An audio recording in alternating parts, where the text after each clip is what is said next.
Well, good evening, visitors. Welcome to the Australian War Memorial's Last Post ceremony. My name's Richard Cruz, and joining us today from the Australian Army is Corporal Jeanette McNeely. We warmly welcome the family of Sergeant Douglas William Sinclair Cumper, whose story will be told shortly.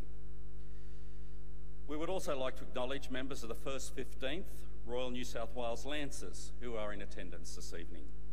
We welcome the veterans who have served, those that are still serving, and the families that support them. We acknowledge the members of RSL and Services Clubs Association, RSL Victoria and RSL Queensland, who are watching the broadcast of this ceremony across Australia. During this evening's ceremony, wreaths will be laid at the base of the Pool of Reflection by family and visitors to the memorial.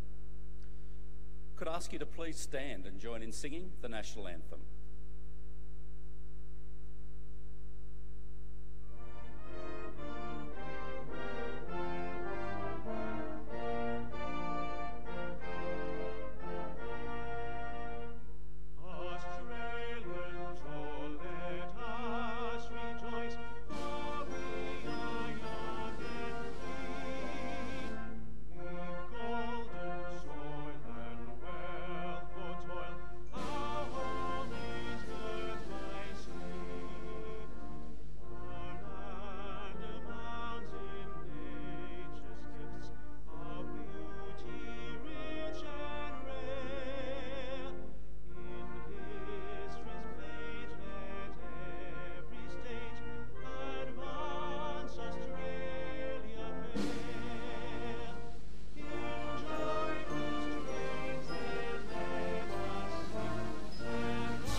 If you're able, please be seated.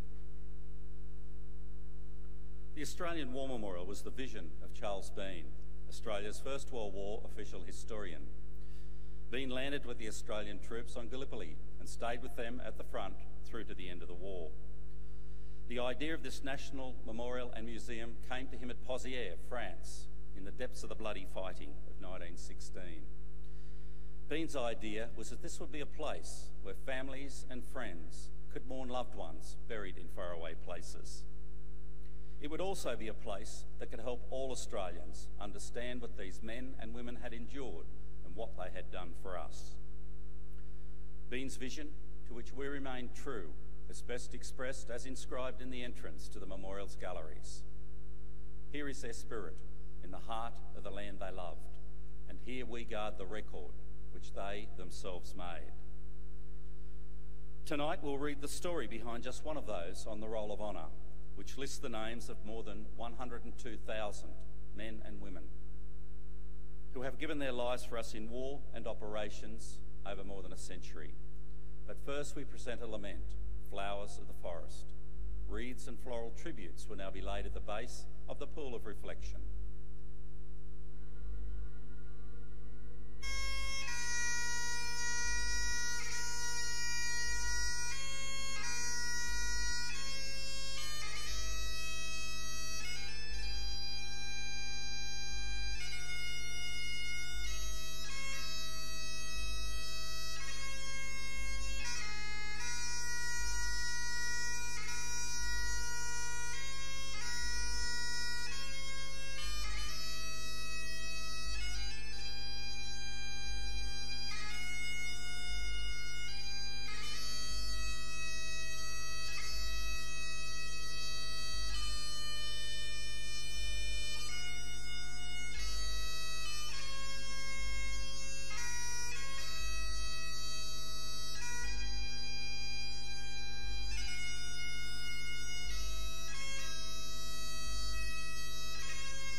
we remember and pay tribute to Sergeant Douglas William Sinclair Cumper.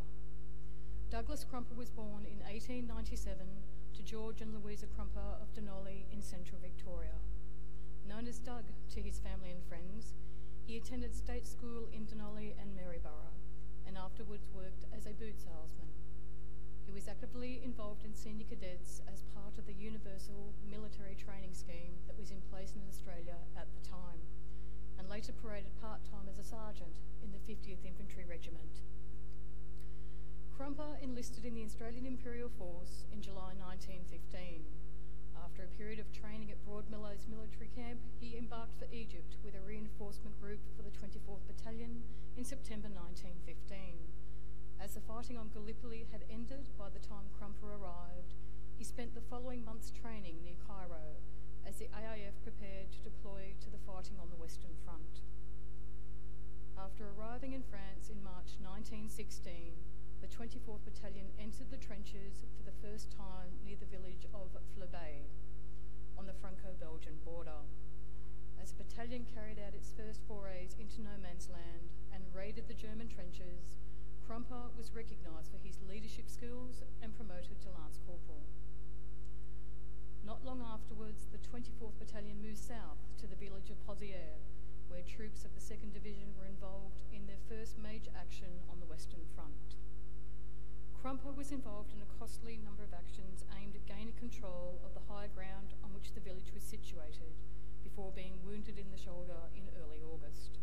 He was evacuated to England for a period of rest and recovery, but did not rejoin the battalion until March the following year. After returning to France, Cumper was involved in all the major actions fought by the Australians at that time.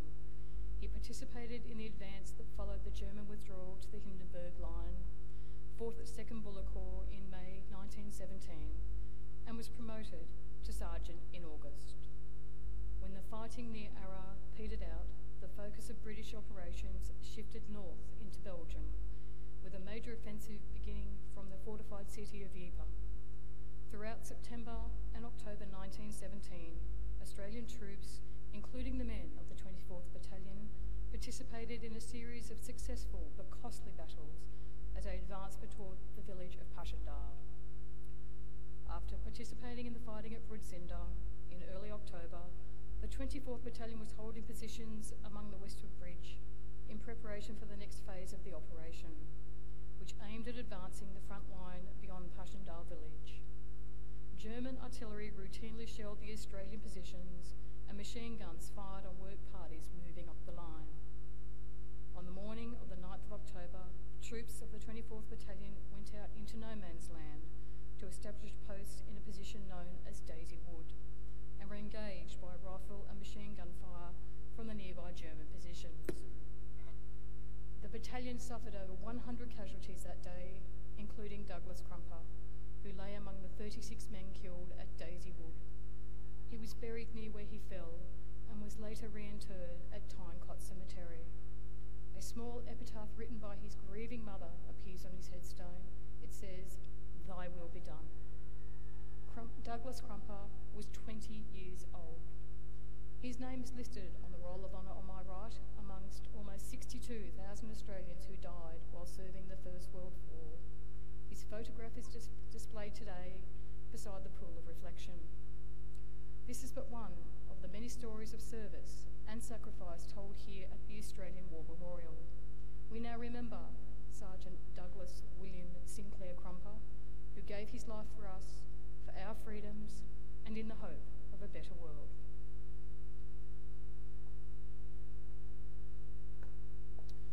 Please stand for the reading of the ode and the sounding of the last post.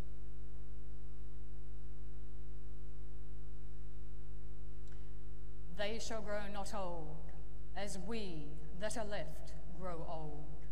Age shall not weary them, nor the years condemn. At the going down of the sun, and in the morning, we will remember them. We will remember them.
lest we forget.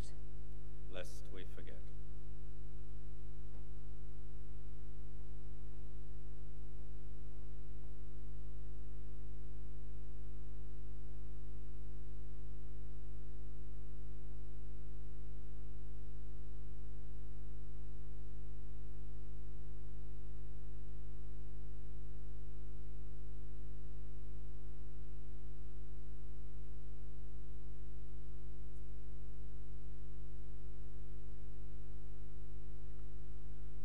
We leave you this evening with the words of the memorial's founder, Charles Bean. Many a man lying out there at Pozières or in the low scrub at Gallipoli with his poor, tired senses barely working through the fever of his brain has thought in his last moments, well, it's over.